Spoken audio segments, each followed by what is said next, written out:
Hello friends, দেখো আমি সকাল সকাল স্নান করে নতুন শাড়ি পরে রেডি হয়ে নিয়েছি মায়ের মন্দিরে পুজো দিতে যাবো বলে। আর ভাইকে বলছিলাম স্কুটিটা বার করে দেওয়ার কথা। আর আমি একা যাচ্ছি না, আমার সাথে আমার বড়ও যাচ্ছে। আর হ্যাঁ, তোমাদের তো বলাই হয়নি হঠাৎ কেন মায়ের মন্দিরে পুজো দিতে যাওয়া। তো বিয়ে ঠিক হয়ে যাওয়ার পর আমরা একসাথে পুজো দিয়ে এসেছিলাম, বিয়ে হয়ে যাওয়ার পর আর যাওয়া হয়নি, তাই মায়ের সাথে দেখা করতে যাচ্ছি। আর যাওয়ার পথে বুড়িমা মন্দিরেও দাঁড়িয়েছিলাম, কেননা কদিন আগে আমার খুব জ্বর এসেছিলো, তখন এসেও ধূপ দেখিয়ে গেছিলো। তো এখন আমি একটু সুস্থ আছি, তাই আবার মায়ের সাথে দেখা করে গেলাম। তো ওই দেখো দূরে দেখা যাচ্ছে মায়ের মন্দির, তো ওখানে আমরা আজকে পুজো দেব।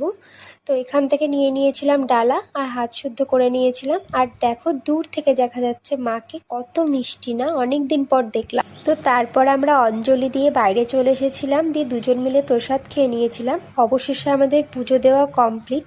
তো বাড়ি যাওয়ার সময় দেখছি হালকা টিপটিপ করে বৃষ্টি পড়ছে, তবুও কোথাও দাঁড়ায়নি, বাড়ি চলে এসেছিলাম।